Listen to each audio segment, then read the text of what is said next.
गांधीनगर परिसरातील व्यापाऱ्याचे 1,78,00,000 रुपयांचे पैसे चोरणाऱ्या टोळीला स्थानिक गुन्हे शाखेच्या पथकाने अटक केली आहे।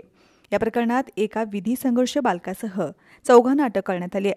योगेश किरण पाडळकर, स्वयं सचिन सावंत आणि सम्राट संजय शेळके अशी अटक केलेल्या आरोपींची नावे आहेत। पोलिसांनी आरोपींकडून चोरीची रोख रक्कम 1,78,00,000 रुपये, गुन्ह्यात वापरलेल्या 2 दुचाकी आणि मोबाईल असा एकूण 1,79,05,000 रुपयांचा मुद्देमाल जप्त केला आहे। ही कारवाई स्थानिक गुन्हे शाखेच्या पथकाने हॉकी स्टेडियम परिसरात केली। ही चोरी गांधीनगरमधील गुडलक स्टेशनरीच्या कंपाऊंडमधून करण्यात आली होती। कंपाऊंडचा पत्रा उचकटून आत पार्क केलेल्या टेम्पोमधून चोरट्यांनी रक्कम लंपास केली होती। या प्रकरणी मूळचे बेळगावमधील शहापूर येथील कैलास वसंत गोरड यांनी गांधीनगर पोलीस ठाण्यात फिर्याद दिली होती। ही यशस्वी कारवाई पोलीस अधीक्षक योगेश कुमार गुप्ता, अपर पोलीस अधीक्षक निकेश खाटमोडे पाटील आणि धीरज कुमार यांच्या मार्गदर्शनाखाली करण्यात आली। स्थानिक गुन्हे शाखेचे पोलीस निरीक्षक रवींद्र कळमकर, उपनिरीक्षक संतोष गळवे, जालिंदर जाधव, अंमलदार वैभव पाटील, महेंद्र कोरवी, योगेश गोसावी आणि राजू कांबळे यांच्यासह पथकाने ही कामगिरी पार पाडली।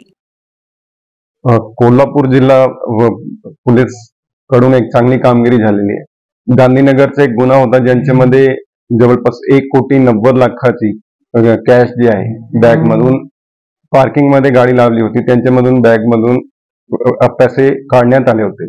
त्यासाठी गांधीनगर पोलीस स्टेशन मध्ये चोरीचा गुन्हा दाखल करण्यात आला।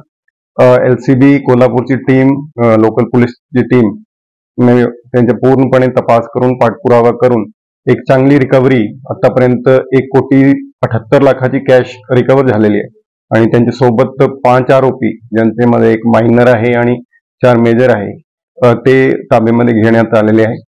सोबत 2 गाडी आणि 3 मोबाईल सुद्धा जप्ती करण्यात आलेले आहे। पुढची पण कारवाई चालू आहे। पुढचं जे शिल्लकची रक्कम आहे 10-12 लाखाची, त्यांच्या पण पाठपुरावा चालू आहे।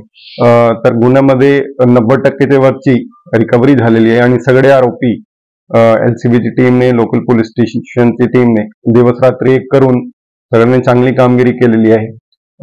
तर असा एक जनरल पब्लिकला पण आव्हान राहील की काही असेल, कोणाला काही रिपोर्ट करायचं तर नक्की आम्हाला संपर्क करा, आम्ही पुढची कारवाई करणार आहोत।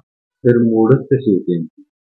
त्यापैकी एक आरोपी जे आहे ते फिर्यादीकडे कामाला होते, त्यांना सगळं माहित होता म्हणजे कुठून कॅश येतात, कसं येतात, तर त्यांनी त्यांच्या मित्रासोबत करून ते 2-3 महिन्यापासून ते प्लॅनिंग करून ते काम केलेलं आहे। त्यांनीसाठी करत होते कोण कर्जबाजारी वगैरे? नाही, ते पुढच्या तपासात लागेल की कॅश कुठून येत होतं, कॅशचा वापर काय होता। तर बाकी एजन्सीजला पण आम्ही संपर्क करणार आहे की ट्रेसिंग ऑफ कॅश आणि कॅशची युटिलायझेशन कशी होती, ते पुढची तपासाचा भाग आहे।